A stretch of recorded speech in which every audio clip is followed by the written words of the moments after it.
Hi hello வணக்கங்க. உங்களுக்கு போகிற பக்கம் ஒரு பயாலஜி சொல்லி தரட்டுமா? இங்கே பாருங்கள், இங்கே ஒரு செடி இருக்குது பார்த்தீங்களா? இந்த செடியோட இலைக்கு மேலே எல்லாம் சின்ன சின்ன செடி வந்திருக்கு பாருங்கள். இது என்னென்னு பார்த்துட்டிங்கன்னா ப்ரையோஃபில்லம். ஓகேவா? இந்த செடி அதாவது பிளான்ஸோட ரீப்ரொடக்ஷனில் பார்த்தீங்கன்னா நம்மளுக்கு மொத்தம் 3 டைப் இருக்கும். ஒன்று செக்ஷுவல் இருக்கும், இன்னொன்று ஏசெக்ஷுவல் இருக்கும், இன்னொன்று வெஜிடேட்டிவ். ஓகேவா? இப்போ நம்ம இதை எதுக்கு எக்ஸாம்பிளாக பார்க்க போகிறோம் பார்த்தீங்கன்னா, வெஜிடேட்டிவ் பார்ட்ஸில் இருந்து எங்கோன்ஸ் ப்ரொடியூஸ் ஆகும். ஓகேவா? இதுக்கு இந்த லீஃப்ல இருந்து அதனோட இன்னொரு பிளான்ட் வருது. அப்போ வெஜிடேட்டிவ் பார்ட்ஸ்னால் என்னது? பிளான்ட்ஸுக்கு ஸ்டெம்மாக இருக்கலாம், லீஃபாக இருக்கலாம், ரூட்டாக இருக்கலாம். ஓகேவா? ஸோ அப்படி அந்த பார்ட்ஸில் இருந்து நியூ எங்கோன் என்ன ஆகும்? ப்ரொடக்ஷன் ஆகும். ஓகேவா? அதை தான் என்ன சொல்லுவாங்கன்னா வெஜிடேட்டிவ் ரீப்ரொடக்ஷன் அப்படின்னு சொல்லுவாங்க. வெஜிடேட்டிவ் ரீப்ரொடக்ஷனில் லீஃபுக்கு பெஸ்ட் எக்ஸாம்பிள் இந்த ப்ரையோஃபில்லம் பார்த்துக்கோங்க. பார்த்தீங்களா? அழகாக அரும்பரும்பாக இருக்குது பார்த்தீங்களா?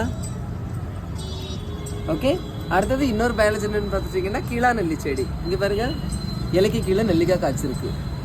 இதனோட பொட்டானிக்கல் நேம் என்னன்னு பார்த்தீங்கன்னா ஃபில்லாந்தஸ் நெரூரி அப்படின்னு சொல்லுவாங்க. ஓகேவா? மஞ்சள் காமாலை நோய்க்கு ரொம்ப நல்லது அப்படின்னு சொல்லுவாங்க. ஓகேங்க, புரிஞ்சிருக்கோன்னு நினைக்கிறேங்க. புரிச்சு லைக் பண்ணுங்க. தேங்க்யூ.